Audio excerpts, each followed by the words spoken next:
Good morning from Sacred Space at Titania's Realm. It's 10:36 a.m. on the 26th of April 2024. I'm sitting in the garden because, as you can see, Charlie is very happy to be with me today. I spent the day with Lynn yesterday, and ergo Charlie was all on her own for quite some hours, and I felt guilty, and I have these powerful attachments to my pets, and since she's the last one, the focus has shifted onto her. Birds don't like being left on their own for long periods of time. Neither do dogs or cats, but especially birds, especially rainbow lorikeets, because they're flock animals and they're used to having lots of garrulousness and twitterpating with lots of other birds. And since I'm her entire world, me being absent means she has kind of a birdie num-num breakdown. So she's been very clingy today, and I'm okay with that. Got to make up for the lost day, don't we, Charlie? We do. And I've been deeply triggered this morning by a YouTube video my friend Efren Pardo sent me. He's Mexican but lives in Washington in the United States, and he often sends me videos about the homelessness or the domestic violence situations here in Australia, and I don't know whether it's deliberate, but I find it very triggering. So I've found myself writing comments, basically validating myself and fighting for other women who are in my situation in the comments section, because there's so many fucking ignorant people that are so smug and self-satisfied and judgmental of women like me in our over 50s. Well, I'm pushing 60, who have ended up losing homes and having no families and estrangement and mental health issues, and are we kicked and whipped at every fucking turn. That's how I internalise it anyway. So I've been fighting on the comments section on that particular video on YouTube, and so as a consequence I'm upset now. I'm triggered and I'm upset. But I must remind myself that I do have a lovely home, even though I've accidentally left the front door open. I have to close that, otherwise all the flies and mosquitoes and what have you will fly in. I do have a lovely home with a lovely garden that I co-created and spent a lot of money on, by the way, and of my own volition, because I like to have a nice garden and a nice home. And I've been here for 21 years and I've been relatively safe here, except for the last 4 years with the COVIDian madness. Made me feel quite unsafe under the authority of our pernicious government. But on the other hand, the same government that tried to destroy my life numerous times keeps me in a lovely home and a lovely garden, and even sends me a caseworker to do the lawns, which yet again the lawnmower man hasn't turned up. He was supposed to come today. So another battle I shall be having later, finding out what happened with him. But anyway, it's a constant spiralling struggle, but it is what it is. I'm alive against the odds, and I do have a bed to lie in and a roof over my head. So I must be grateful, am I right? I must be grateful and choose to be happy in spite of everything.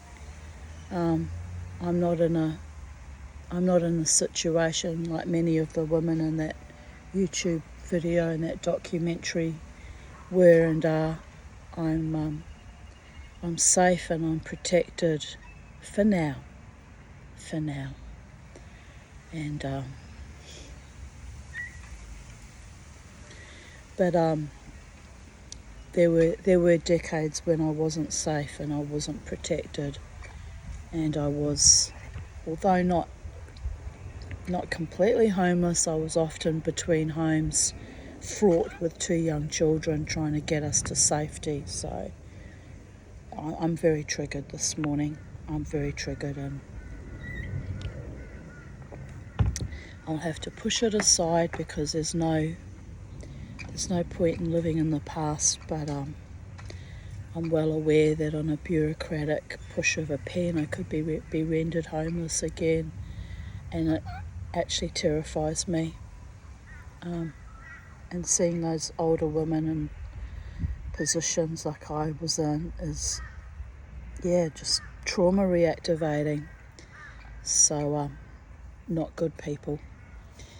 Anyway, I continue on with today's readings from Even Date. Ergo, more trauma activation, because that's my life, people. And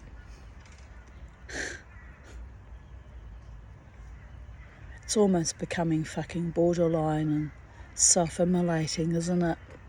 Having to go over the past and have reminders of how far I've come, and yet how far I've still yet to go, and how much I have lost, and yet how much I could still potentially gain if by some miracle life started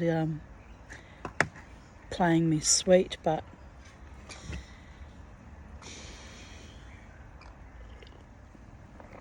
anyway, I just shake my head at that. On we go.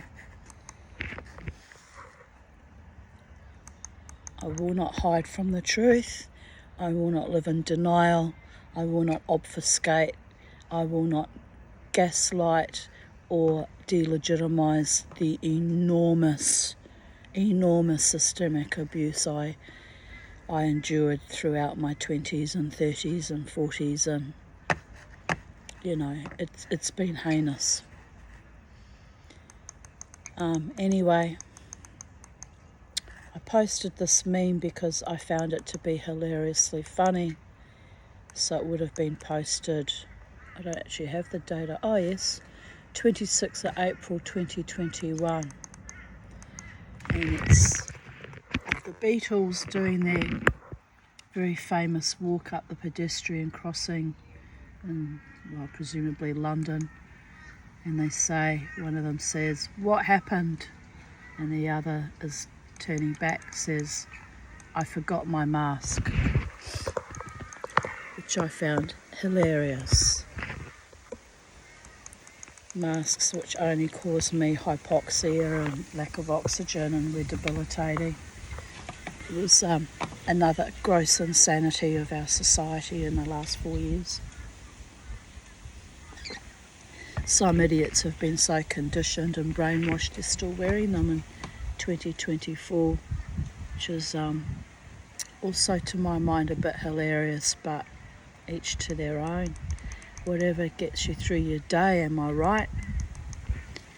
I'm talking about people that wear them out in public, not the actual doctors and surgeons who are operating on people, for which case, in that instance, the masks are kind of necessary. Here I posted a photo. I don't think you'll be able to see it. Too much glare. Can you see it? No. How am I going to do this?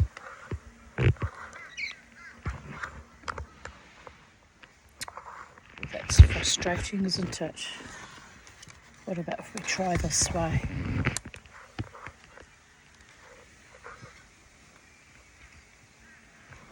Alrighty then. There's more than one way to skin a pussycat, people. We'll just move the laptop out of the glare and shit.